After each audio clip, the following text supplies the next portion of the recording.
follow-up, of course, a lot of the discussion is about Denny Hamlin and the way he treated Kyle Larson in the closing laps, and, of course, that led to Denny's 50th career victory in the 600 for Toyota. Kyle Larson was asked by NBC, I think it was Kim Kuhn that asked him, are you going to race him differently from now on? I think at this point I have to, right? Like I said, I've never had to apologize to him about anything I've done on the racetrack.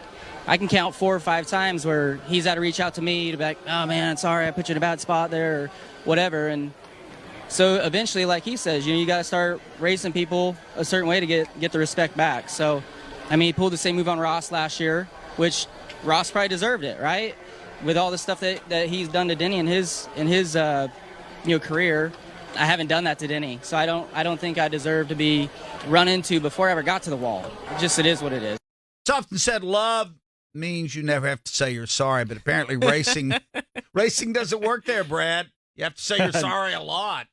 No, it doesn't work there. And he brings up good points. Again, Denny Hamlin is now creating a little history of this. And look, Hamlin's been critical of Kyle Larson before, saying, oh, Kyle Larson will do a slide job. He'll clear himself in front of you and make you get off the gas and all of that. Well, that's not dooring you into the wall, and there's plenty of dirty pool that happens out there. And quite honestly, I don't even know that I necessarily have a problem with what Denny Hamlin did. It's the fact that Denny Hamlin, honest Denny Hamlin, can't own it like other drivers do. I never touched him. Well, you did, because we've all seen the replay. I didn't do this. Well, you did, because we all have the benefit of watching it again. He just needs to own it. I would actually feel better about what Denny Hamlin did if he got out of the car and said, I wasn't going to apologize to my team for not winning that race. I'll apologize to Kyle Larson tomorrow.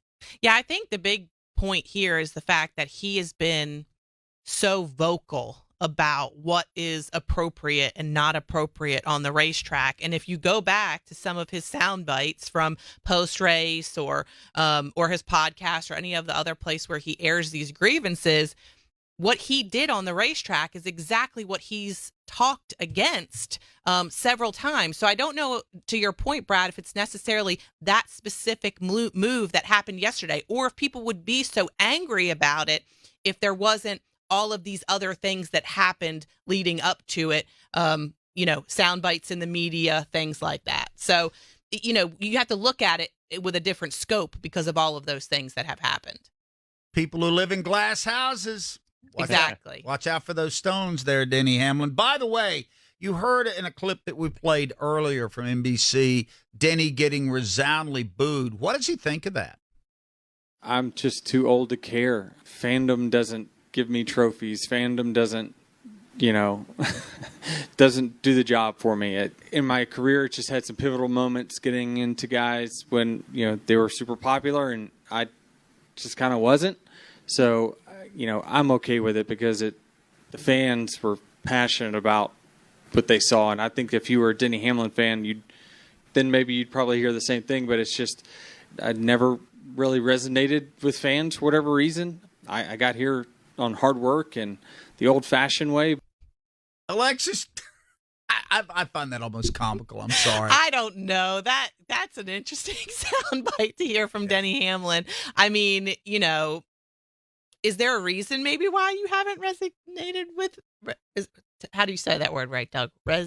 Resignated. Resignated. Yeah. I feel like that's like resigning from. Well, he's resigning from fandom, apparently. Right, apparently, yeah. Exactly. But, I mean, there's a reason maybe why that hasn't happened, and maybe we need to look inside ourselves to find out why that's the case. Interesting. This isn't the first time Denny Hamlin's been booed like that, and it certainly will not be the last. I don't know if there's any truth to what he says about how it doesn't bother him. I bet it probably bothers him a little bit, but he's right. He's a veteran. He's been there. He's had this happen to him before. This is not the first time that a grandstand full of fans have booed Denny after a win. So maybe he's just used to it. I don't know. Brad Gillie, was there any truth at all in what Denny said there? Does he really not care? I think he can say he doesn't care, but Denny has talked about it in so many different ways. Oh, they like Kyle Larson better, when it's happened before, or they like this, or they like that. But the fact of the matter is, think about it this way. Denny Hamlin just broke a record at Pocono Raceway. He eclipsed Jeff Gordon. He got his 7th win there. Anytime you're the winningest driver at any track, that's impressive. he got booed. Let's go back to Richmond a few years ago. In fact, we're going there this weekend. His home track. Denny Hamlin had roughed up enough drivers and done a lot of unlikable things. He got booed at his home track. Martinsville, his home state of Virginia, he got booed there. A lot of that, obviously, after what happened with he and Chase Elliott. When you get booed in your home state and at your home track and at a track where you've won more than any other driver, you're doing something wrong. There's a reason why you're getting this reaction. Guys, is Ross Chastain now chuckling on the way home? Perhaps. Going, hey, Yes. He How's tweeted that about feel? it. He said it wasn't me. Yeah. I mean, perhaps. I mean, and you have to think about that. Like, you know, he's been run through the mud, and in some certain circumstances, I will say it was probably warranted.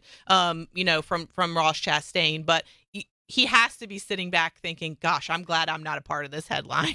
guys, does all of this have a cumulative effect? We touched on it a little bit ago that Denny Hamlin is now he's banking points, but he's also banking grudges. I'm sure Ross Chastain has zero love for the guy because Denny just didn't get revenge. He threw a lot of shade while he was doing that. Mm-hmm. And now he's got Kyle Larson to do that. And, there's probably And maybe Alex Bowman. Yeah, and maybe Chase Elliott hasn't forgiven Yeah. him for Martinsville yet. Sure. I mean, yeah, I mentioned it before. Like, you know, there's 5 races left in the regular season, 15 races left on the year in total. We mentioned it already in this show. It's all over Twitter. He still does not have a championship. So, you know, he probably wants to bank favors and not, you know, potential roadblocks, which is unfortunately what he's doing. What do you think, For Brad? sure. Does this No, come I back? agree. And look, Ross hasn't done anything in a while. You know, so and I think Denny Hamlin now carries that mantle. So we need to talk about people being Hamlined because that's what's happened probably more than what we've seen out of Ross. So, just own it, though, Denny. You know, I Yeah. did it. I won the race, though. Which is